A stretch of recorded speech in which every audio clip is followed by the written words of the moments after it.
Hello everyone and welcome to the ActionZone. My name's Christian and welcome back to Palworld. Today is going to be something a little bit different. We're going to be doing a bit of a tour of what we have done.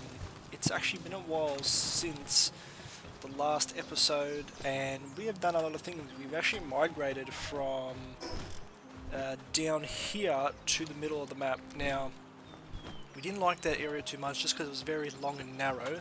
So this one here is nice and circular. So we've got a bunch of new pals actually. We've got a bit of a farm going for wheat and berries. Then we've got about 4 buildings at the moment. This building being the main home for us to make our stuff and sleep and that. So here's our little workbench situation and some storage. Here's literally just an empty room that we can put stuff in, and so is an empty room here. Upstairs there's 2 rooms with a bed in each and some more space, so if we unlock more stuff that can possibly go into this house, we put at it. And over here we have all the 11 beds for our pals for the time being. Over here we have some furnaces and we have the grinder there, the crusher and the mill. So the mill, we can make some actual flour so we can make bread and stuff like that, which is pretty cool. Then if we come over here, we have 2 of the egg incubators, then we have a bunch of barrel storage and some of the pools for our pals to take a break. So, I'll quickly show off some stuff. Okay, so these are all the ones that I've actually collected. So I've got Sparkit, Nox, Fuddler, Gamos, Jolthog, Killamari, Mal, Fwack, Swee, another Mal, Capriti, Chillet, Rayhound, Daydream, got Cognito, Liftmonk, Dumud, Ixia, Ixerdeer, Nightwing, a Lamble, a Depresso, which is probably the funniest one. Mozzarina, I got Ruby, another Thwack. Dinosom's pretty good, Surfet's pretty good, and Gale Claw. Then I've got another Daydream and Loop Moon. So down here though, we've got a Lee's Punk, Cinemoth, Ribbony, a Hangyu, Pinking, Vanworm, Fox Parks, and the Vanda. Now, when it comes to the ones I'm actually using, I've actually got a lucky or shiny Thwack, which is quite nice, quite good. And then I've got also I've got a shiny Tansy, which is pretty good. He's actually really strong. I've got a Die Howl just for the sake of riding to go to place. I actually recently just got this Relaxosaurus, which is actually pretty strong too. And then I bought from the black market for actually a decent amount of money. I bought this Warsect. Warsect's probably one of my favourites. He's very powerful. He's got hard armor. So if you come here, so when fighting together, it increases the player's defense and applies fire damage, which is pretty good. So if we how can we inspect here? Let's see if I can inspect further. Here we go. So he increases fire damage and he's got 10% defense, which is good. So he's actually got some decent stats here. He's got level 3 transporting, which is quite good. So some good stuff that you can actually have for the base. He's got some decent attacks here. But in terms of the best attacks,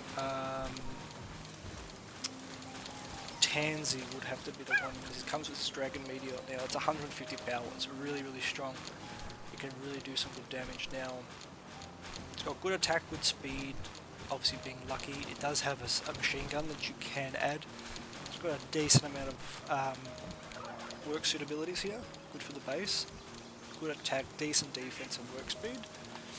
Thwack has got some mediocre attacks.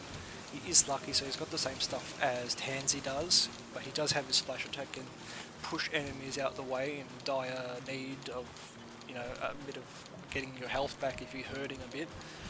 What else? Relaxosaurus. He can actually have a missile launcher.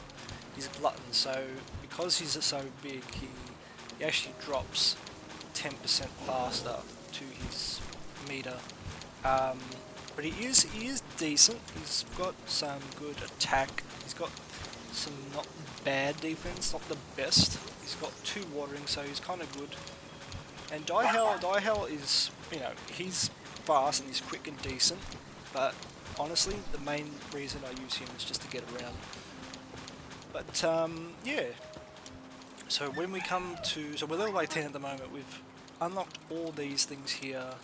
Some of the power stuff here. We have a viewing cage. We haven't set up yet, but that's something that we're going to put up. Some good storage stuff. We have the cooking pot and everything that's actually set up over here. Dropping all these coins. See, coins are actually very useful in this because we can go buy stuff on the merchant, the black market and whatnot. When you come to infrastructure, yeah, we've got our beds, power beds, the hot springs and that we've got set up, the torches. Now, we actually have unlocked the stone stuff, so ideally I probably want to upgrade maybe all these houses to stone just because it is a stronger foundation, plus just looks a bit better, I guess. It's something more unique than just wood that we have seen so far. Or what we can do is keep this wood stuff here and then add some stone stuff on this side possibly. Or we can, I don't know, maybe branch out somewhere else nearby.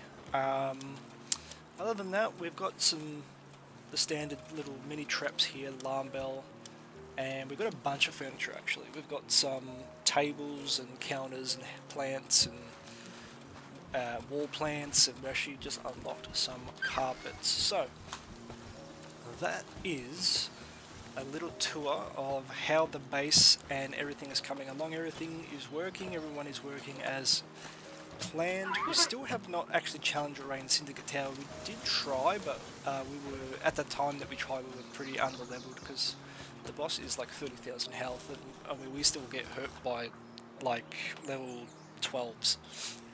And we're 18, so we're going to do a bit of leveling up, we're going to do a bit of grinding, but we're going to see if maybe we can upgrade all this to stone. Upon further leveling up, we can, unlock more of these things. Because for the next base upgrade, we actually need to get to unlock the weapon workbench, and we're actually going to get a gigasphere, which is great. And the breeding farm is going to be huge. Because once we get to the breeding farm, we can breed anything together and see if we can unlock some new pals. I'm not really sure if there's rarities in this game. I know there's the shinies and luckies. I don't know if there's any like legendary pals kind of thing. It'd be very interesting to see what we can mix and match and what we can actually breed. So I hope you guys all enjoyed this little tour. It wasn't really much of a big video, but if you did enjoy this and you enjoyed the Palworld videos that we put out, please leave a like and subscribe. I have been Christian from ActionZone, and we will see you in the next episode.